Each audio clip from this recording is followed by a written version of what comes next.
አያድርስባችሁና በድንገት በሰውነታችሁ ውስጥ የስኳር በሽታ እንዳላወቃችሁ እንበል። በዚህም ምክንያት ህይወታችሁ ቢቃወስና ለመድኃኒት መግዣ እንኳን ብታጡ ምን ታደርጋላችሁ? ይቺ ልጅ የገጠማት ተመሳሳይ ታሪክ ሲሆን ለበሽታዋ መድኃኒት መግዣ ብር ለማግኘት ብላም የምታደርገውን ድንቅ የሆነ ልብ አንጠልጣይና አስተማሪ ታሪክ ይዤላችሁ ቀርቤያለሁ። ፊልሙን እንደምትወዱት ስለማልጠራጠር ቪዲዮውን ላይክ፣ አዳዲሶች ደግሞ ቻናሉን ሰብስክራይብ በማድረግ ቤተሰቡን እያልን በቀጥታ ወደ ፊልማችን እንገባለን። ይቻማችሁ። ፊልማችን የሚጀምረው ካሴ የተባለች ቆንጂዬ ወጣት በመድረክ ላይ ሆና ለታዳሚዎቿ ሰላምታ ከሰጠች በኋላ ከባንድ አባላቶቿ ጋር አንድ ላይ በመሆን በጋለ ስሜት ሆና መስፈን ስትጀምር እየተመለከትን ነው።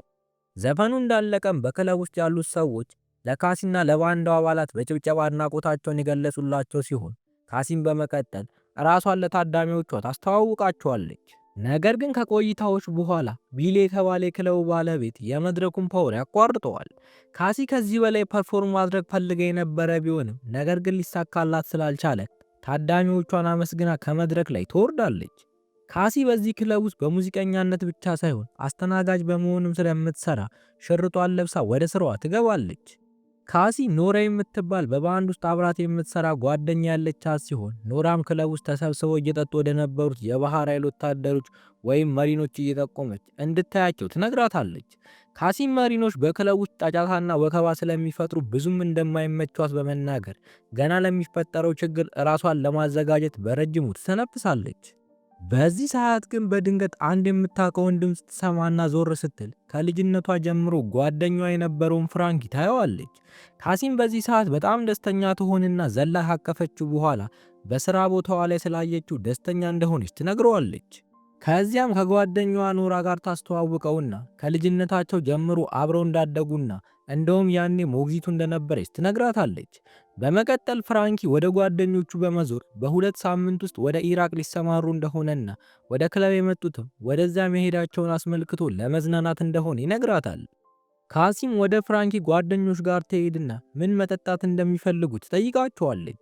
በዚህ ሰዓትም ሁሉም ተኪላ እንድታመጣላቸው ሲነግሯት አንደኛው ልጅ ግን ኮካ እንድታመጣለት ሲናገር የካሲ ትኩረት ይሳባል። ካሲም ያዘዙትን መጠጥ ልታመጣላቸው ስትሄድ ፍራንኪ ኮካ ያዘዘው ጓደኛው ሉክ ካሲም በደንብ እያያት እንደሆነ ያስተውልና ካሲ ማለት ለሱ እንደ ታላቅ እህቱ እንደሆነች በመግለጽ ያሰበውን ሐሳብ እንዲተው ይነግረዋል። ከቆይታዎች በኋላ ካሲ የታዘዘችውን መጠጥ ይዛ ትመጣለች። ይህንን ጊዜም ኖራ ካሲ የማትወዳቸውን ነገሮች እየተናገረች የነበረ ሲሆን አንደኛው ወታደርም መስመር በማለፍ ከካሲ ጋር ለመሽኮረማመም ይሞክራል።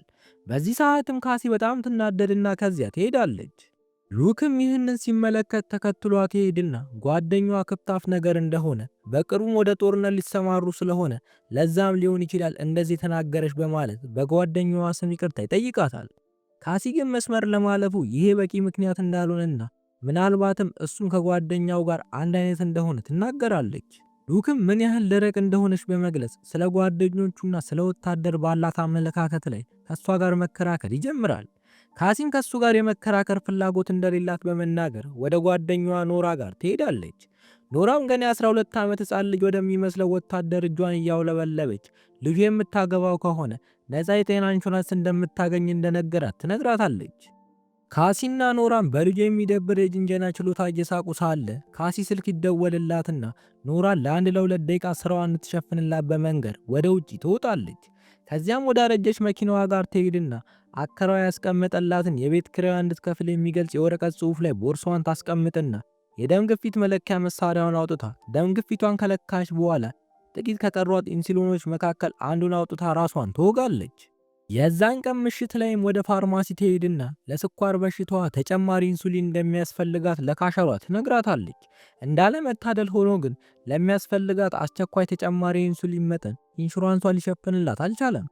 ካሸሯም ተጨማሪ የኢንሱሊን መጠን ማግኘቷ ግዴታ ቢሆንም ይህንን ግን ማድረግ ያለባት ከኪሷ እንደሆነና $500 መክፈል እንዳለባት ትነግራታለች።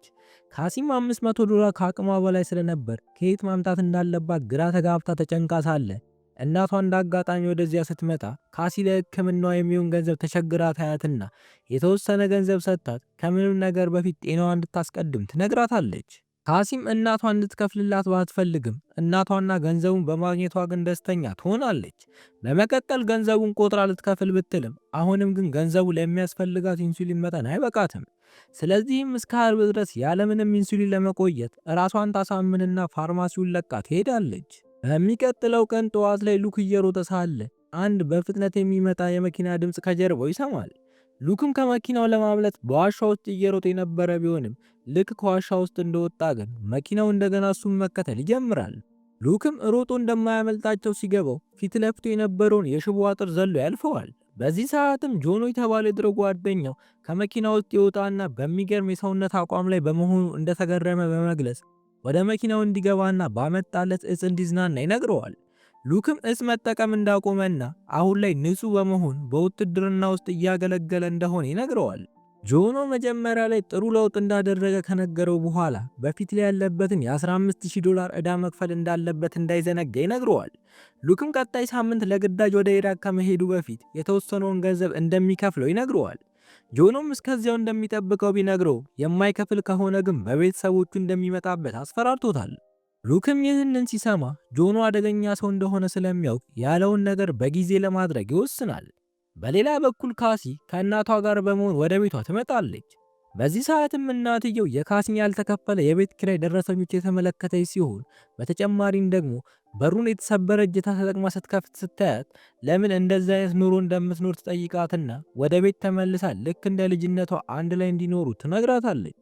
ካሲ በመቀጠል በባህር ውስጥ አስተናጋጅ ሆና እንደምትሰራ፣ ዲሊቨሪም እንደምትሰራ፣ በባህር ውስጥ ሙዚቃ እንደምትጫወት፣ በተጨማሪም ደግሞ ለአከራዋ ልጅ የፒያኖ ትምህርት እንደምትሰጥ፣ ነገር ግን ይህ ሁሉ ነገር አድርጋ ገንዘቡ እንደማይበቃትና በስራ መብዛት ምክንያትም እየደከማት እንደሆነ ይበልጥ ደግሞ በማይድን በሽታዋ በጣም እንደተጨነቀች ትነግራታለች። እናትየውም ይህንን ሁሉ ስትሰማ ልጇ ባለችበት ሁኔታ በጣም ታዝንና ቁጭ ብላ ማልቀስ ትጀምራለች። ከዚያም ለልጇ እንደዚህ መሆን ራሷን እየወቀሰች የሚያስፈልግሽን ነገር በሙሉ ማዘጋጀት የኔ ግዴታ ነበር ትላታለች። በዚህ ሰዓትም ካሲ ወደ እናቷ ጋር ትመጣና እንባዋን እየጠረገችላት ደህና እንደሆነችና የምታደርገውን ነገር በሙሉ እየወደደችው እንደምታደርገው በመንገር ሁሉም ነገር ሰላም ይሆናል ብላ ግንባሯን ትስማታለች። የዛን ቀን ምሽት ላይ ወደምትሰራበት ክለብ ትሄድና ከባንዶቿ ጋር በመሆን ዘፈኗን ማቅረብ ትጀምራለች። በመሃል ግን እየዘፈነች ሳለ ትንፋሽ ያጠራት ሲሆን መስፈኗን ለመቀጠል ብትሞክርም አቅም ያንሳትና ከመድረኩ ላይ ወርዳ ትሄዳለች። ከዚያም የድካምና የማዞር ስሜት እየተሰማትም ከክለቡ ተወጣና መሬት ላይ ትቀመጣለች። በመቀጠልም መርፌዋን ታወጣና የመጨረሻዋን ኢንሱሊን መርፌዋ ውስጥ በመሙላት ራሷን ትወጋለች። በስተመጨረሻም ጥሩ ስሜት ይሰማትና ወደ ቀልቧ ትመለሳለች። በዚህ ሰዓትም ተረጋግታ መሬት ላይ ተቀምጣ በነበረችበት ሰዓት መስኮቱ ላይ የነበረው የመሪኖች ባሽ ትኩረቷን ይስበዋል። ካሲም ከሁለት ቀናት በፊት ጓደኛዋ ያለቻትን ነገር ታስታውስና ለእሷ በጣም እንደሚጠቅማት በማስተዋል ብቻዋን ፈገግ ትላለች። በሚቀጥለው ቀን ጠዋት ካሲ ወደ ድሮ ጓደኛዋ ፍራንኪ ቤት ትሄድና ማንኳኳት ትጀምራለች። በዚህ ሰዓትም ሉክ መጥቶ በሩን የከፈተላት ሲሆን ካሲም ሉክን የፍራንኪ ቤት በማየቷ እየተገረመች ሳለ ሉክ ሊጀነጅናት ይሞክራል። ካሲም ችላ ትለውና በቀጥታ ወደ ፍራንኪ ጋር ትሄዳለች። ሰላምታም ከተለዋወጡ በኋላ እናቱ ወደ ኢራቅ ሊሄድ ስለሆነ የሽኝት ፕሮግራም እንዳዘጋጀችለት ይነግራትና ለምን ወደሱ ጋር እንደመጣች ይጠይቃታል። ካሲም ውለታ እንዲውልላት እንደምትፈልግ በመናገር እንዲያገባት ትጠይቀዋለች። ፍራንኪም ይህንን ከካሲ በመስማቱ እየሳቀ እየቀለድሽ መሆን አለበት፣ ለመሆኑ ግን ዛሬ ደህና ነሽ? ትንሽ ሳያምሽ አይቀርም ይላታል። ካሲም ደህና እንዳልሆነችና ከ6 ወራት በፊት የስኳር በሽታ እንዳለባት ዶክተሮች እንደነገሯትና አሁን ላይም ስላለችበት የገንዘብ ሁኔታ ትነግረዋለች። በዚህ ሰዓትም ሉክ ከውጭ ሆኖ የሚያወሩትን በሙሉ እየሰማ ነበር። ካሲም እንዲያገባት እንደምትፈልግና ከመሪኖች የሚመጣው የጤና ኢንሹራንስ ደግሞ ለእሷ በጣም እንደሚያስፈልጋት ትገልጽለታለች። በዚህ ሰዓትም ሉክ በድንገት በሩን በርግዶ ይገባና አባቱ ጡረታ የወጣ ወታደር እንደሆነና ይሄ በጣም የተለመደ የማጭበርበር ስልት እንደሆነ እንደሚታወቅ ይነግራታል። ካሲም የእሱን ምክር እንደማትፈልግና ይሄ አጋጣሚ ለሁለቱም እንደሚጠቅምና ለእሷም ምርጥ የሆነ ትዳር እንደሚሆንላት ትነግረዋለች። ሉክም ይህንን የምታደርግ ከሆነ ከመንግስት በህገ ወጥ መንገድ እየሰረቀችና እያጭበረበረች እንደሆነ ይናገራል። በዚህ ሰዓትም ካሲ ወደ ሉክ ትቀርብና አይኑን እያየች ከመንግስት ማጭበርበሯ ግድ እንደማይሰጣትና እንደ እናቷ ያሉ ሰዎች ግብር እየከፈሏቸው እንኳን ከሰው በታች እንደሚያደርጓቸውና ይህንን ሁሉ የሚያደርጉትም ስደተኞች ስለሆኑ እንደሆነ ትናገራለች። ይህንን ጊዜም ፍራንኪ መጨረሻው ስለማያምር ከእሷ ጋር ክርክር ውስጥ ባይገባ የተሻለ እንደሆነ ይነግረዋል። ካሲ በመቀጠል ሉክን ከዚያ እንዲወጣ ታደርገውና በሐሳቧ ተስማምቶ እንደሆነ ትጠይቀዋለች። ፍራንኪም በሐሳቧ እንዳልተስማማና ፍቅረኛ ይህንን ብትሰማ ችግር ይፈጠራል ብሎ ይነግራታል። በዚህ ሰዓትም ካሲ በሰማችው ነገር በጣም ትገረምና ማን እንደሆነች ስትጠይቀው ከልጅነታቸው ጀምሮ አብረው ሲማሩ የነበረችው ልጅ እንደሆነች ይነግራታል። ካሲም ለሱ ደስተኛ የሆነች ቢሆንም ለራሷ ግን በጣም ታዝናለች። ፍራንኪም በገንዘብ ሊረዳት ፈልጎ የነበረ ቢሆንም እጁ ላይ ግን ምንም ገንዘብ አልነበረውም። ካሲም ኖርማል እንደሆነና በራሷ መፍትሄዎችን እንደምታፈላልግ ነግራው ትሄዳለች። ካሲ እንደሄደች ሉክ ወደ ፍራንኪ ጋር ይመጣና ስለ ቤተሰቦቿ በመጠየቅ ለምን እንዲህ ስትቸከር እያዩ ዝም እንደሚሏት ይጠይቀዋል። ፍራንኪም እናቷ ኑሯቸውን ለማስተካከል እየታገለች እንደሆነ፣ አባቷ ደግሞ እሷንና እናቷን ከረጅም ጊዜ በፊት ጥሏቸው እንደሄደ ይነግረዋል። በሚቀጥለው ቀን ጠዋት ላይ ሉክ እየሮጠ ድሮ ይሰራ በነበረበት ገራዥ ጋር እያለፈ ሳለ አባቱና የወንድሙን ልጅ ስፔንስን ያየዋል። እንደ አጋጣሚም ሆኖ አባቱ በመኪና ወደ ሌላ ቦታ ይሄዳል። በዚህ ሰዓትም ሉክ ወደ ገራዡ ጠጋ ብሎ ሳለ ስፔንስ ሲደበቅ ያየዋል። ስፔንስም ወደ እሱ ጋር ይመጣና ትንሽ ከተጨዋወቱ በኋላ ስፔንስ አጎቱን ወደ እናትና አባቱ ጋር ይዞት ይሄዳል። የስፔንስ እናትም ቀጣይ ወደ ተሰማራበት ተልእኮ ከመሄዱ በፊት እንገናኛለን ብላ ስላልጠበቀች እሱን በማየቷ በጣም ትገረማለች። በአጭር ጊዜ ውስጥ አቋሙ በማማሩ አድናቆቷን ትገልጽለታለች። ሉክም ዞር ብሎ ሲመለከት ወንድሙ ቆሞ እያየው እንደሆነ ያስተውላል። ወንድምየውም ሉክን ሲያየው አባታቸው ወታደር በነበረ ሰዓት ይቆረጥ የነበረውን የፀጉር ስታይል እንደተቆረጠ ያስተዋለ ሲሆን ሁለት ወንድማማቾችም ከረጅም ጊዜ በኋላ በመገናኘታቸው በደንብ ይተቃቀፋሉ። ወንድምየውም ሉክን እየተጨናነቀ ያየውና ከረጅም ጊዜ በኋላ እንዴት ተመልሶ ሊመጣ እንደቻለ ይጠይቀዋል። ሉክም አንድ ሰው ላይ የብዙ ብር ዕዳ እንዳለበት ሲነግረው ወንድምየው ሊረዳው እንደማይችል በመግለጽ አሁንም እንደገና ስለ ጆኑ እንደሆነ ሲጠይቀው ሉክ አንገቱን በመነቅነቅ ይመልስለታል። ሉክም ከመክፈል ውጪ ሌላ አማራጭ እንደሌለው ሲነግረው ወንድምየው የማይከፍል ከሆነ ምን ሊፈጠር እንደሚችልና ወደ ቤተሰቦቹ ይመጣ እንደሆነ ሲጠይቀው ሉክ በዝምታ ይዋጣል። ሉክ በመቀጠል ወደ ጆኑ ጋር በመሄድ የተወሰነ ገንዘብ ከሰጠው በኋላ እሱ የውትድርና ካምፕስ በሚሆንበት ጊዜ ከቤተሰቦቹ እንዲርቅ ይነግረዋል። ጆኑም ሉክ ያ ሁሉ ዕዳ ያለበት እቺን ብር ብቻ ይዞ በመምጣቱ በጣም ይናደዳል። ሉክም አንድ እቅድ እንዳለው ሲነግረው ጆኑ ትዕግስቱን መቆጣጠር ያቅተውና ሽጉጡን አውጥቶ ጭንቅላትን ሳልበትነው በፊት በቶሎ እቅድህን ንገረኝ ብሎ ያስፈራረዋል። ሉክም በፍርሃት ተውጦ እቅዱን መናገር ይጀምራል። አንዲት ወታደር ማግባት የምትፈልግ ልጅ እንዳለችና ይህንንም የምታደርገው ከጋብቻ የምታገኘውን የጤና ኢንሹራንስ ለመጠቀም ብላ እንደሆነና እሱም እሷን የሚያገባ ከሆነ ከጋብቻው የሚያገኘው ገንዘብ እንደሚኖርና በዛ ገንዘብ ዕዳውን ከፍሎ እንደሚጨርስ ይነግረዋል። በሚቀጥለው ቀን ሉክ ካሲን በሬስቶራንት ውስጥ ያገኛትና ስለሚያደርጉት ስምምነት ማውራት ይጀምራሉ። ሉክም ሰዎችን በደንብ ሊያሳምን የሚችል ታሪክ ሊኖራቸው እንደሚገባ ይነግራታል። ከዚያም እሱ የፈጠረው አንድ ታሪክ እንዳለ ይገልጽላትና በደንብ ከታሪኩ ጋር እንድትላመድ ይነግራታል። ካሲም መጀመሪያ ላይ መንግስትን ማጭበርበር ወንጀል እንደሆነ ሲነግራት የነበረ ሰውዬ በአንዴ እንዲመቀየሩ ያስገርማትና ሐሳቡን በአንዴ ለመለወጡ ምክንያቱ ምን እንደሆነ ትጠይቀዋለች። ሉክም መጀመሪያ ላይ ሊነግራት ፈቃደኛ ባለመሆን እሷ የሚመለከታት ጉዳይ እንዳልሆነ ቢነግራትም ካሲ ግን ሐሳቡን የለወጠበትን ምክንያት የማወቅ መብት እንዳላት በመንገር ታሳምነዋለች። ሉክም ጆኑ ላይ ስላለበት ብድር ሙሉ ለሙሉ ታሪኩን ባይነግራትም በየወሩ መጨረሻ ግን $20,000 ማግኘት የግድ እንደሚያስፈልገው ይነግራታል። ካሲም እስካላመነችው ድረስ ልትረዳው እንደማትችልና የሆነ በጣም ዋጋ ያለው ምክንያት ከሌለው በስተቀር እንደዚህ አይነት የማጭበርበር ስራ ውስጥ ሊገባ እንደማይችል ትናገራለች። በዚህ ሰዓት ሉክ በንግግሯ በጣም ይናደድና ተነስቶ ጥሏት ሊሄድ ሲል ካሲ ይቅርታ ትጠይቀውና እንደገና ይቀመጣል። ከዚያም ድንገት እንኳን ስልካቸው ቼክ የሚደረግ ከሆነ ብለው ከዚህ በኋላ በተደጋጋሚ ለመደዋወልና ቴክስት ለመላላክ እቅድ ያወጣሉ። ከኢራቅ በሚመለስበት ጊዜ መፋታት እንደሚችሉና ሁለቱም በየራሳቸው መንገድ መሄድ እንደሚችሉ ይነግራታል። በዚህም መንገድ ካሲም የሚያስፈልጋትን የጤና ኢንሹራንስ ለ1 ዓመት የምታገኝ ሲሆን ሉክም የጆኑን ዕዳ ከፍሎ መጨረስ ይችላል።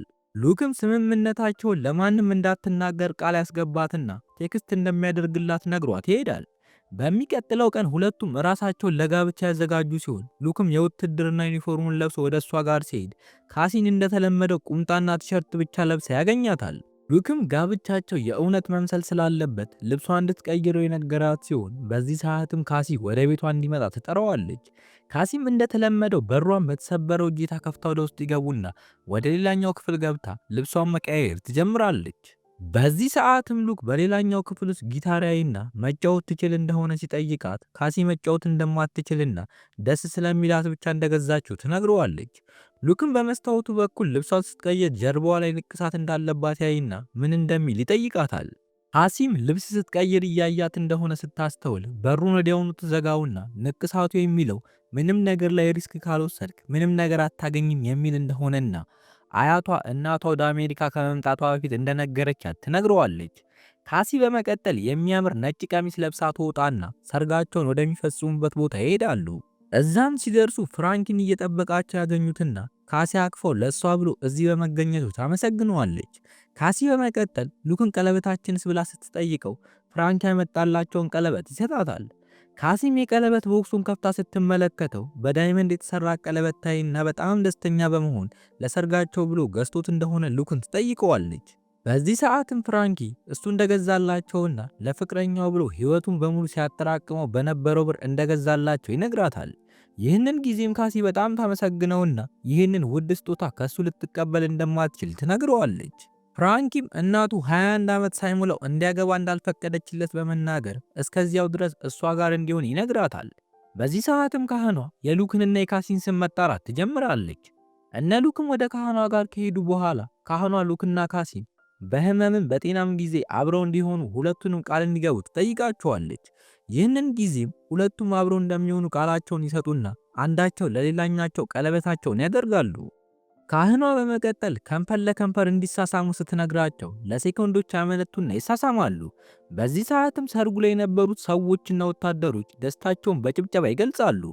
ሁሉም በውትድርና ውስጥ ያሉት ጓደኞቹና የእነሱ የቅርብ ጓደኞች አንድ ላይ ሆነው ሰርጉን እያከበሩና እየበሉ እየጠጡ በጩኸት ሰርጉን እያደመቁት ሳለ አርማንዶ የተባለው የልጅ ጓደኛ እየጮኸ የሚመጣው ውጊያቸውን በድል እንደሚያሳኩ መናገር ይጀምራል። በዚህ ሰዓትም ካሲ በአርማንዶ ተናዳ ስለ አረመኔነቱና ስላለው መጥፎ አስተሳሰብ መከራከር ትጀምርና የጦፈ ክርክር ውስጥ ይገባሉ። በሁለቱ ክርክር ምክንያት አዳራሽ ውስጥ ያሉት ሰዎች ምቾት እንደተነሱ ያስተዋለው ሉክ ሁለቱንም እንዲረጋጉ በማድረግ ያስቀምጣቸውና በቅጡ እንኳን ምክንያት ለሌለው ነገር መከራከር እንዲያቆሙ ይነግራቸዋል። ሁለቱም ተረጋግተው የተቀመጡ ቢሆንም ሉክ ግን ባደረጉት ነገር በጣም ተናዶ ስለነበር ጠረጴዛውን ለቆ ተነስቶ ይሄዳል። ይህንን ጊዜም ፍራንኪ በምልክት ለካሲ ሄዳ ሉክን ቼክ እንድታደርገውና መልሳ ይዛው እንድትመጣ ይነግራታል።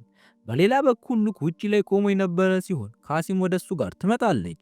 ሉክም በሁለቱም በጣም እንደተናደደና ለአንድ ቀን እንኳን ምናለ ዝም ብትይላትና ግትርነቷን ደግሞ ብታቆም ጥሩ እንደሆነ ይነግራታል።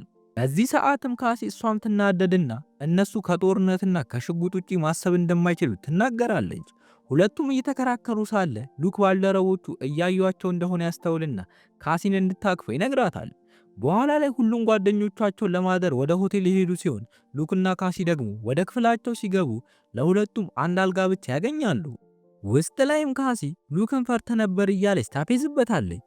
ሉክን ፈርቶ እንደነበር ያመነ ሲሆን ካሲም ወደሱ ቀርባ ታጽናናውና ልብሷን ልትቀይር ልትሄድ ስትል ሉክ ጠርቶ ያስቆማታል። ካሲም ወደሱ ቀስ ብላ ትቀርብና ከንፈር ለከንፈር መሳሳም ይጀምራሉ። ከዚያም አንዳቸው የሌላኛቸውን ልብስ ያወልቁና ሌሊቱን ሙሉ ጣፋጭውን የፍቅር ጊዜ ሲያሳልፉ ያድራሉ። በሚቀጥለው ቀን ካሲ ከእንቅልፏ ስትነሳ ሉክ ቀድሟት እንደተነሳ ትመለከታለች። ሉክም ሌሊቱን ሙሉ እንቅልፍ አልወስድ እንዳለውና ለተልእኮ ሲዘጋጅ እንደነበር ይነግራታል። በመቀጠል ወታደሮች ወደ ተልእኮ ለመሄድ የሚሰበሰቡበት ቦታ ሲደርሱ ካሲ የወታደሮች ቤተሰቦች ሲያለቅሱና ሲተቃቀፉ ስትመለከት ልቧ መራራት ይጀምራል። በዚህ ሰዓትም ሉክ ከዚህ ቅጽበት ጀምሮ ክትትል እንደሚደረግባቸውና የበለጠ መጠንቀቅ እንደሚገባቸው ለካሲ ይነግራታል። በመቀጠል የወንድሙን አድራሻና ስልክ ቁጥር ከሰጣት በኋላ በድንገት እንኳን የሆነ ነገር የሚደርስበት ከሆነ ወንድሙን እንድታገኘውና የጋብቻ ስምምነታቸውን እንድትነግረው ይነግራትና በፍጹም ግን ለአባቱ ተልእኮ መሄዱን እንዳትነግረው ይገልጽላታል። ከዚያም የመሰነባበቻ ከንፈር ለከንፈር ይሳሳሙና ሉክ ወደ ባሱ ይገባል። በዚህ ሰዓትም የሉክ ጓደኞች አንድ እቅድ ያቅዱና አዲሶቹ ጥንዶቹን ለመጨረሻ ጊዜ እንዲሳሳሙ ብለው ካሲን ይሸከሟትና እንዲሳሳሙ ያደርጓቸዋል። ከዚህ ክስተት በኋላ ሉክ ወደ ተልእኮ፣ ካሲ ደግሞ ወደ ቀድሞ ህይወቷ የተመለሰች ሲሆን አሁን ላይም ለመድኃኒቷና ለኪራይ የሚያስፈልጋትን ገንዘብ መክፈል ችላለች። በዚህም ምክንያት የመጻፍና የመስፈን ፍላጎቷ ላይ ትኩረት እያደረገች ሲሆን በሌላ በኩል ደግሞ ሉክ እድሜ ልኩን ለሀገሩ መዋጋት ሲያልም የነበረው ህልሙን ያሳካ ሲሆን በተጨማሪም ደግሞ ለጆኑ ብድሩን መክፈል ችሏል። በእቅዳቸው መሰረትም ቴክስት መላላክ የጀመሩ ሲሆን ስለሚወዷቸውና ስለሚጠሏቸው ነገሮች እንዲሁም ስላለፈ ታሪካቸው በትንሹም ቢሆን ማውራት ይጀምራሉ።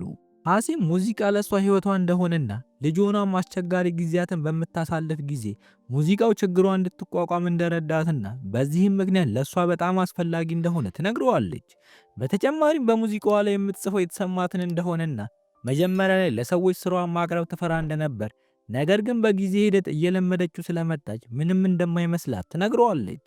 ሉክ በመቀጠል ስለ ቤተሰቦቹ ያለፈ ታሪክና ለውትድርና ስላለው ፍቅር እንዲሁም አባቱና አያቱ በውትድርና ቤት አገልግለው ስለነበር የእነሱን ፈለግ መከተል እንደሚፈልግና ሀገሩን በማገልገሉ ምን ያህል ደስተኛ እንደሆነ ይነግራታል።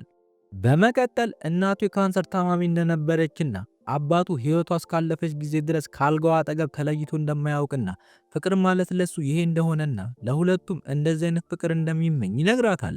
ቆይታዎች በኋላ ሁሉም የቅርብ ጓደኞቹና አንዳንድ ከፍተኛ ወታደራዊ ባለስልጣናት ከኋላው ተቀምጠው በቪዲዮ ኮል ማውራት ይጀምራሉ። ሁለቱም አዲስ ባለትዳር በመሆናቸው መጠን ፍቅራቸው በጣም ያስቀና የነበረ ሲሆን በዚህ ሰዓት ግን አንድ ግራ የሚያጋባ ነገር ይፈጠርና የሌሎች ወታደሮችን ትኩረት ይስባል። ይህንን ጊዜም ካሲ ዘፈን እየጻፈች እንደሆነ ስትነግረው ጓደኞቹ እንድትዘፍንላቸው የነገሯት ቢሆንም እሷ ግን ዝግጁ እንዳልሆነች ትገልጽላቸዋለች። ካሲም ሌላ ቀን እንደምትዘፍንላቸው ቃል ትገባላቸውና ከሉክ ጋር ፍቅራቸውን ተገላልጸው ይለያያሉ። እነ ሉክም ወደ ምሳ ሲሄዱ ካሲ ከሉክ ጋር ያወራቻቸውን ነገሮች ስታስተውል አንድ አዲስ የሙዚቃ ሀሳብ ይመጣላታል። ከዚያም ከባንዶቿ ጋር ሆና ዜማውን ታዘጋጅና ለወታደሮችና ለአሜሪካ ጀግኖች የሚሆን ዘፈን ትሰራለች። በሚቀጥለው ጊዜ ለሉክ ስትደውልለት ፊቱ ላይ ጠባሳና የሐዘን ስሜት ትመለከታለች። እሱና ፍራንኪን ዛሬ አደጋ ደርሶባቸው እንደነበርና ለጥቂት አንድ ሰው ሊያጡ ተቃርቦ እንደነበር ይነግሯታል። ሉክም ወታደሮቹ በዚህ ምክንያት ሞራላቸው እንደወረደና ሞራላቸውን ለማነሳሳት አንድ ነገር መጠቀም እንዳለባቸው ይነግራታል። ካሲም ቃል በገባችላቸው መሰረት ቆንጆ ዘፈን ትዘፍንላቸዋለች። ዘፈኗና ድምጿም ሁሉንም በካምፕ ውስጥ ያሉትን ሰዎች ትኩረት የሳበ ሲሆን ወታደሮቹም በችሎታዋ በመደነቅ አድናቆታቸውን በጭብጨባ ይገልጹላታል። ዘፈኑ እንዳለቀም ሉክ በጣም እንደኮራባት ይነግራታል። ካሲም ሰላምና ጤና እንደምትመኝላቸው ስትናገር ሉክ በድጋሚ ስለ ዘፈኑ ያመሰግናታል። ከጥቂት ቀናት በኋላ ካሲ ስልኳን የመኪናዋ መስኮት ላይ አስቀምጣ ለሉክ ትደውልለትና ዘፈኗን የተወሰኑ ፕላትፎርሞች ላይ ለቃ እንደነበርና እንደ እድል ሆኖ አንደኛው በጣም ስለወደደው በቅርቡ በሚዘጋጀው ፌስቲቫል ላይ እንድትሳተፍ እድል እንደሰጣት ትነግረውና ህልሟ እውን እየሆነ እንደሆነ ትነግረዋለች። ሉክም በስራዋ ተሳክቶላት ሳይ በጣም ደስተኛ ይሆንና መልካም እድል እንዲገጥማት በመመኘት ይሰነባበታሉ። ካሲ በመቀጠል መድረክ ላይ ወጥታ በሚገርም አቀራረብ ዘፈኗን ማቅረብ የጀመረች ሲሆን እናቷም እዚያው ስለነበረች ልጇ ራሷን ችላ መንቀሳቀስ በመቻሏ በጣም ደስተኛ ትሆናለች። በሌላ በኩል ሉክ ከጓደኞቹ ጋር በመሆን ግዳጁን በመወጣት ላይ ይገኛል። ከቀናት በኋላ ካሲ ደጋግማ ብትደውልለትም ስልኩ ሊሰራላት እንዳልቻለና አሁን ላይ ዝነኛ እየሆነች እንደሆነና ሰዎች እሷንና ባንዷን እያወቁ እንደሆነ መልእክት ታስቀምጥለታለች። አንድ ቀን ካሲ ከውትድርና ኃላፊዎች ይደወልላትና ባሏ በውጊያ ወቅት እንደቆሰለና እግሮቹ ላይ በደረሰበት ጉዳት ምክንያት ቀዶ ጥገና እየተደረገለት እንደሆነ ይነግራታል። ካሲም ይህንን ስትሰማ በጣም ትደነግጥና ምን ማድረግ እንዳለባት ግራ ገብቷት ሳለ ችግር ከገጠመኝ ለወንድሜ ንገሪ ብሎ የሰጣትን ወረቀት ታስታውሳለች። ከዚያም ቤቱን በሙሉ እየበረበረች ብትፈልግም የሰጣትን ወረቀት ግን ልታገኘው አልቻለችም። ነገር ግን ወረቀቱ ላይ የተጻፈውን ጃኮብ ሞሮ የሚለውን ስም ታስታውስና ኢንተርኔት ላይ አድራሻውን መፈለግ ትጀምራለች። እዚያም አድራሻውን ታገኘውና በሚቀጥለው ቀን ወደ ቤቱ ስትሄድ ወንድምየውን ሳይሆን አባታቸውን ታገኘዋለች። ካሲም ጃኮብን ማግኘት ትችል እንደሆነ ስትጠይቀው አባትየው ችግር አለ እንዴ በማለት ማን እንደሆነች ይጠይቃታል። ካሲም ምርጫ ስታጣ ጊዜ ወታደሩ ደውሎ የነገራትን ሉክ በውጊያ ምክንያት ጉዳት ላይ እንደሆነና የልጁ ሚስት እንደሆነች ትነግረዋለች። በመቀጠል ወደ ሆስፒታሉ የሄዱ ሲሆን ሉክም ቤተሰቦቹን ከፊቱ ቆሞ ሳያቸው በጣም ይደነግጣል። እዚህ ሰዓትም አባትየው ለምን ስሙን እንዳስመዘገበ ሲጠይቀው እሱ ስለሱ የሚያስበው የችሎታ ማነስ ትክክል እንዳልሆነ ሊያረጋግጥለት ፈልጎ እንደሆነ ይነግረዋል። ካሲ በመቀጠል መታ ከንፈሩን ትስመውና ቤተሰቦቹ እንደተጋቡ እንዲያውቁ ታደርጋለች። ቤተሰቦቹ ለባለትዳሮቹ ጊዜ ለመስጠት በማሰብ ለብቻቸው ትተዋቸው ሲወጡ ሉክ እንዳታደርጊ ብሎ የነገራትን ነገር በማድረጓ በጣም ተናዶባት ነበር። አባቱም በፊት ላይ ወታደር ስለነበር አሁን ላይ በደንብ ማስመሰል እንዳለባቸውና የበለጠ ጥንቃቄ ማድረግ እንደሚጠበቅባቸው ይነግራታል። ካሲም ፍራንኪ እንደዚህ አይነት ስህተት እንደተሳሳተች ቢያውቅ ምን ሊያደርግ እንደሚችል እያሰበች ሳለ ሉክ ስለ ፍራንኪ ማረፍ እንዳልሰማች ይረዳና ፍራንኪን ከዚህ በኋላ ሊያገኙት እንደማይችሉ ይነግራታል። ካሲም ይህንን ስትሰማ እንባዋን መቆጣጠር አቅቷት እያለቀሰች ከሆስፒታሉ እየሮጠች ትወጣለች። የቴሌቪዥን የዜና ቻናሎችም የፍራንክ ሕይወት እንዳለፈና ቤተሰቦቹም በስራው እንደሚኮሩ መዘገብ ይጀምራሉ። ለውትድርና ሰራዊት አባላትም የክብር መግለጫቸውን በቀብር ስነ ስርዓቱ ላይ ያሳያሉ። የፍራንኪ ቤተሰቦች በልጃቸው ህልፈት የተሰማቸውን ሐዘን በመግለጥ ላይ ሳሉ ካሲ የፍራንኪ መቃብር አጠገብ ቆማ እያለቀሰች ወዳለችው ወደ ፍቅረኛው ጋር ትሄድና ፍራንኪ ወደ ቤት ስትመለስ ትሰጪኛለሽ ያላትን ቀለበት ሰጣትና ለእሷ ብሎ ገዝቶላት እንደነበር ነግራት ተቃቅፎ ማልቀስ ይጀምራሉ። ይህ በእንዲህ እንዳለ ሉክ ለጓደኛው የመጨረሻ የክብር ሰላምታውን ይገልጽለታል። በሚቀጥለው ቀን በሆስፒታል ውስጥ የሉክ አባት አንድ ላይ መኖር ጀምረው እንደሆነ ካሲን ይጠይቃታል። እነሱም ሁሉም ነገር በችኮላ ስለተከናወነ አንድ ላይ ለመኖር ጊዜ እንዳላገኙ ሰበብ ይፈጥራሉ። በዚህ ሰዓትም አባትየው አንድ ላይ መኖር መጀመር እንዳለባቸውና በየጊዜውም እየመጣ በሉክ ሕክምናና በአንዳንድ ነገሮች እንደሚረዳቸው ይነግራቸዋል። መጀመሪያ ላይ እነ ሉክ በሐሳቡ ያልተስማሙ የነበረ ቢሆንም በኋላ ላይ ግን ለመስማማት ይገደዳሉ። የሉክ ቤተሰቦችም ሁለቱንም ወደ ካሲ ቤት ይወስዷቸውና ሉክን ደረጃውን ተሸክመው እንዲወጣ ይረዱታል። ከዚያም መልካም የትዳር ሕይወት እንዲኖራቸው ይመኙላቸውና ይሄዳሉ። ሁሉም ከሄዱ በኋላ ካሲ በህይወቷ ለመጀመሪያ ጊዜ ከወንድ ጋር መኖር በመጀመሯ በጣም ትጨነቅና በዚህ ሐሳብ እንደማትስማማ መናገር ትጀምራለች። በዚህ ሰዓትም ሉክ የውሸት ሽፋናቸው ትክክለኛ ህይወታቸውን እንዳያበላሸው ከፈለገች የውሸት መተወን እንዳለባቸው ይነግራታል። ካሲም ከስንት ስቃይ በኋላ የገነባችውን የተስተካከለ ህይወት ማጣት ስለማትፈልግ አስፈላጊውን ነገር ለማድረግ በሐሳቡ ትስማማለች። ጥንዶቹም በመቀጠል ቤታቸው የባልና የሚስት እንዲመስል ሁሉንም ነገር በማስተካከልና አንድ ላይ የተነሱትን ፎቶዎች በማስቀመጥ ትዳራቸውን የእውነት ለማስመሰል የበኩላቸውን ይጥራሉ። ሉክም ለጊዜውም ቢሆን እውነተኛ ቀለበት እንዲመስል አድርጎ የውሸት ቀለበት ይሰራላትና ያደርግላታል። አባትና ወንድሙም በሚመጡ ሰዓት ልክ እንደ እውነተኛ ባልና ሚስት አክት ማድረግ ይጀምራሉ። ካሲም በሙዚቃ ስራዋ የቀጠለች ሲሆን ሉክ ደግሞ ከህመሙ ለማገገምና እንደገና በእግሩ ቆሞ ለመራመድ ህክምናውን መከታተል ይጀምራል። ከቀን ወደ ቀንም እየተሻሻለ የመጣ ሲሆን ካሲ ደግሞ ለስራው ያላት ፍቅርም በተለየ መልኩ አሳድገዋለች። በሌላ በኩል ጆኖ አሁንም ሉክን እየፈለገው ሲሆን በዚህ ጊዜ ግን ሚስቱ ካሲን በመጠቀም ለማስፈራራት ነበር ያቀደው። አንድ ቀን ሉክ ክፍት የሆነ ጂም ውስጥ እንቅስቃሴ እያደረገ ሳለ ካሲን ወደሱ ስትመጣ ያያታል። ካሲን ምን ያህል ከበፊቱ እየተሻሻለ እየመጣ እንደሆነ ስትመለከት በጣም ትገረማለች።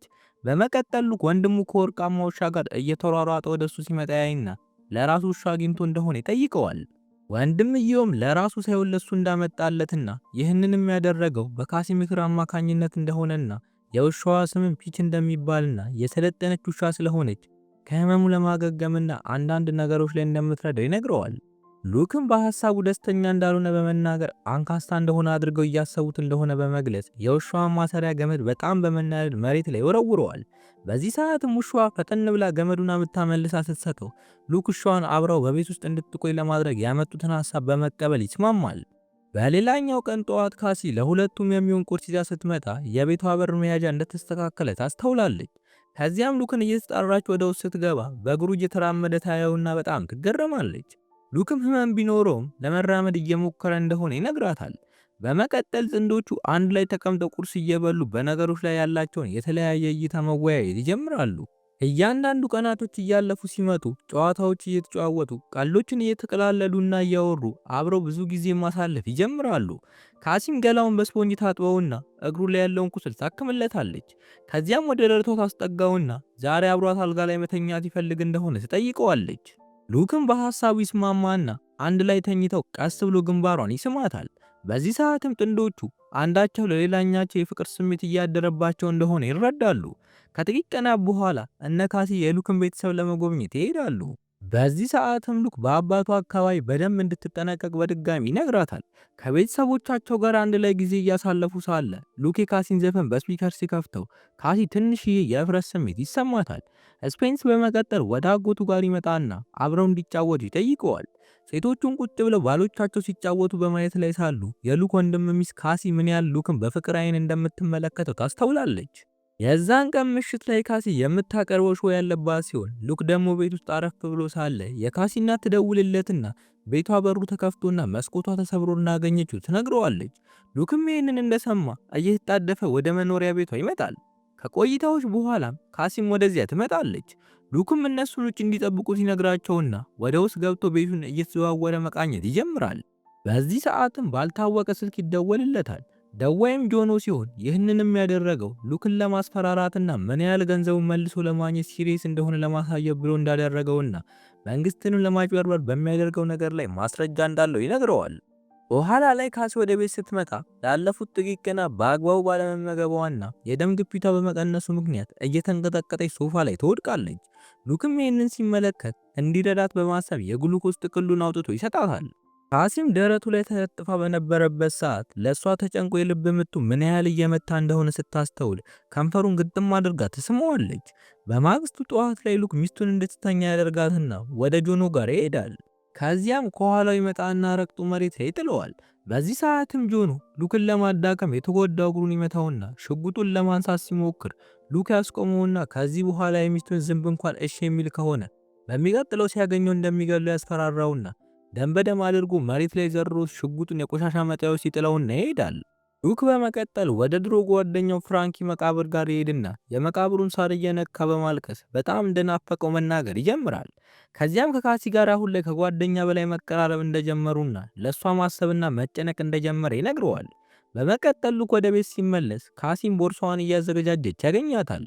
ሉክም ለምን ቦርሳዋን እያዘገጃጀች እንደሆነ ሲጠይቃት እናቷ ከቅርብ ሰዓት በፊት እንደደወለችላትና አንድ በደም የተለወሰ ሰው ወደ እሷ ጋር መጥቶ ልጇ የውሸት ጋብቻ እንደፈጸመች እንደሚያውቅና ሉክም ማናገር እንደሚፈልግ እንደነገራት ትነግረዋለች። በዚህ ሰዓትም ሉክ ጆኖ እንደሆነ የተገነዘበ ሲሆን ካሲም በሱ ምክንያት እናቷ አደጋ ላይ በመሆኗ በጣም ተናዳበታለች። ሉክም እየተፈጠረ ባለው ነገር ይቅርታ ይጠይቃትና ከሁለት ዓመታት በፊት በእናቱ ሞት ምክንያት ሱሰኛ እንደሆነና ጆኖም አጋጣሚውን በመጠቀም በሱስ እንደከተበው ከዚያን ጊዜ ጀምሮ ሱሱን ለማጣጣፍ ሲል ገንዘብ ቸግሮ ስለነበር የአባቱ ገራዦች በድብቅ ገብቶ ባለቤትነቱ የአባቱ ትልቅ ደንበኛ የሆነን ሰውዬ $50,000 የሚያወጣ ኮርቤት ሰርቆ እንደሸጠና ከዚህ ክስተት በኋላ አባቱ ብሩን ለባለቤቱ የማይመልስ ከሆነ ከሱ ጋር እንደሚጋጭ ስላስጠነቀቀው ብሩን ለመመለስ ብሎ ከጆኖ ተበድሮ እንደነበር ይነግራታል። በዚህ ሰዓትም ካሲ እሷን ሊያገባት የፈለገው ለሱሱ ብሎ የተበደረውን ገንዘብ ለመክፈል ብሎ እንደሆነ ትረዳለች። ሉክም ለጆኖ ገንዘቡን እንደሚከፍለውና ከዚህ በኋላ አጠገባቸው ድርሽ እንደማይል ይነግራታል። ካሲም እያለቀሰች በዚህ ዓለም ላይ የቀረቻት ብቸኛዋ የኔ የምትላት ሰው እናቷ እንደሆነችና በሱ ምክንያት እንድትጎዳ እንደማትፈልግ በመግለጽ ከዚህ በኋላ ከአባቱ ወይም ከወንድሙ ጋር እንዲኖር በመንገር የፍቺ ወረቀት ለፍርድ ቤት እንደምታስገባ ትነግረውና ቤቷን ለቆ እንዲወጣና ማታ ስትመጣ የሱ ምንም ነገር ማየት እንደማትፈልግ በመግለጽ በሩን በኃይለኛው ዘግታው ትሄዳለች። በመቀጠል ወደ ነበረባት ዝግጅት ሄዳ መድረክ ላይ ወጥታ ከልቧ መስፈን ስትጀምር ህዝብ አብሯት እየዘፈኑ አድናቆታቸውን ይገልጹላታል። ዘፈናቸውንም አቅርቦ ከጨረሱ በኋላ አንደኛው የባንዱ አባል ለሾው ወደ ሆሊውድ እንደተጋበዙ ይነግራቸዋል። ሁሉም ህልማቸው እውን እየሆነ እንደሆነ ሲገነዘቡ በደስታ ማበድ ይጀምራሉ። ይህ በእንዲህ እንዳለ ሉክ ጫማውን ያደርግና ለመሮጥ መዘጋጀት ይጀምራል። ከዚያም ቀስ በቀስ ህመሙን እያሸነፈ ከወራት በፊት ይሮጥ እንደነበረው መሮጥ የጀመረ ሲሆን ይህም በጣም ደስተኛ እንዲሆን ያደርገዋል። ነገር ግን ከቆይታዎች በኋላ አንድ የወታደሮች መኮንን ወደ እሱ ጋር ይመጣና እቃውን እንዲያዘገጃጅና አብሮት እንዲመጣ ያዘዋል። ሉክም ወደ ቤቱ ይገባና እቃውን አዘገጃጅቶ ውሻውን ተሰናብቷት ይሄዳል። በሌላ በኩል ካሲ ሆቴል ይዛ ያረፈች ሲሆን እኩለ ሌሊት ላይም የሉክ አባት ይደውልላትና በማጭበርበር ጋብቻ እንደተከሰሱና በአሁኑ ጊዜ ሉክ በወታደሮች ተይዞ እንደተወሰደ ይነግራታል። ከዚያም እስከ ዛሬ ድረስ ሲያደርጉት የነበረው ነገር የውሸት እንደነበር ሲጠይቃት ካሲ ሁሉም ነገር የውሸት እንዳልነበር ትነግረዋለች። አባትየው ግን በጣም ተናዶባት ስለነበር ስልኩን ጆሮዋ ላይ ይዘጋባታል። በሚቀጥለው ቀን ካሲ ጉዳያቸው ወደሚፈጸምበት ፍርድ ቤት የቀረበች ሲሆን ሉክም ወደ ካሲ እየተመለከተ ወደዚያ ይመጣል። ዳኛውም በጥንዶቹ ላይ በርካታ ጥሰቶችንና ክሶችን ይናገራል። ሉክም በእነሱ ላይ የጣሉትን የህይወት ጥሰት ከሰማ በኋላ አንድ ነገር መናገር ስለሚፈልግ ፍቃድ እንዲሰጡት ዳኛውን በክብር ይጠይቃል። ዳኛውም ሲፈቅዱለት ጊዜ ሉክ ከተቀመጠበት ወንበር ላይ ይነሳና ለቀረቡ ክሶች በሙሉ ኃላፊነቱን እሱ እንደሚወስድና ካሲ ከዚህ ሁሉ ነገር ንጹህ እንደሆነችና እንድታገባው ያስገድዳት እሱ እንደሆነ ቃሉን ይሰጣል። ፍርድ ቤቱም የሰጠውን ቃል ተቀብሎ ጥፋተኛ ሆኖ ስለተገኘ ለ6 ወራት በእስር እንደሚቀጣና ከእስር ከተፈታ በኋላ ከውትድርና ስራው እንደሚባረር ይነገረዋል። ካሲም እየሆነ ያለውን ነገር ዝም ብላ እየተመለከተች ለምን እንዲህ እያደረገ እንደሆነ ትገረማለች። በሚቀጥለው ቀን ካሲ በስልኳ የሰርጋቸውን ፎቶና ቪዲዮ እየተመለከተች እያለ ኖራ ትመጣና ወደ መድረክ እንድትመጣ ትጠራታለች። ካሲም ወደ መድረኩ ስትወጣ በህይወቷ ትልቁ የሆነ የሙዚቃ ዝግጅቷ በመሆኑና ህዝቡ እየሰጣት በነበረው አድናቆትና ድጋፍ በጣም ደስተኛ ትሆናለች። በሌላ በኩል የሉክ አባት ጊዜው ስለደረሰ እንዲዘጋጅ ለሉክ ይነግረዋል። ሉክም እሺ ብሎ ከቤት ሊወጣ ሲል በስክሪኑ ላይ ያለው በጦርነት ለተጎዱ ወታደሮች የሚሰጥ የክብር ማዕረግ ቀልቡን ይስበዋል። ሉክም ከክሱ በኋላ ይህንን ክብር ሊያገኝ እንደማይችል ማሰብ ይጀምራል። አባቱ በመቀጠል ቅጣቱን ወደሚወስድበት ካምፕ በመኪናው ይዞት ይሄዳል። በሌላ በኩል ካሲ ኮንሰርቱ ላይ ከመስፈኗ በፊት አይኗን ትጨፍንና አንድ ነገር ታስተውላለች። ከዚያም ከልቧ ሆና ከዚህ በፊት ያልጻፈችውን ያልተለማመደችውን ዘፈን ከአእምሮዋ እየጨመቀች ለልቧ ንጉሥ ለሆነው ሉክ መስፈን ትጀምራለች። ከጀርባዋ ያሉት ሙዚቀኞችም የእሷን የፒያኖ ድምፅ እየተከተሉ አብረዋት መስፈን ይጀምራሉ። በዘፈኗም ላይ እንዴት ይንከባከባትና ምን ያህል ይሳሳላት እንደነበር በመግለጽ ዘፈኗን መጫወቷን ትቀጥላለች። ዘፈኗንም ዘፍና እንደጨረሰች ታዳሚዎቿን ታመሰግንና ልብሷን ቀያይራ ሉክ ወደሚታሰርበት ካምፕ መኪናዋን በፍጥነት እየነዳች ትሄዳለች። ይህ በእንዲህ እንዳለ ሉክ ቤተሰቦቹን በመሰናበት ላይ ሲሆን ወንድሙንም ውሻውን በደንብ እንዲንከባከብለት ይነግረዋል። ከዚያም በጸጸት በተሞላ ዓይን ወደ አባቱ ሲዞር አባቱ ያቅፈውና እንደኮራበት ይነግረዋል። ሉክም እድሜ ልኩን ከአባቱ መስማት የሚፈልገውን ነገር ስለሰማ በጣም ደስተኛ ይሆናል። ወታደሮቹ በመቀጠል ወደ ካምፑ ሊወስዱት ሲሉ ካሲ መኪናዋን እያበረረች ወደዚያ ትመጣና በትዳራቸው ወቅት የገቡትን ቃል ሁሉ እንደፈጸሙ ትነግረዋለች።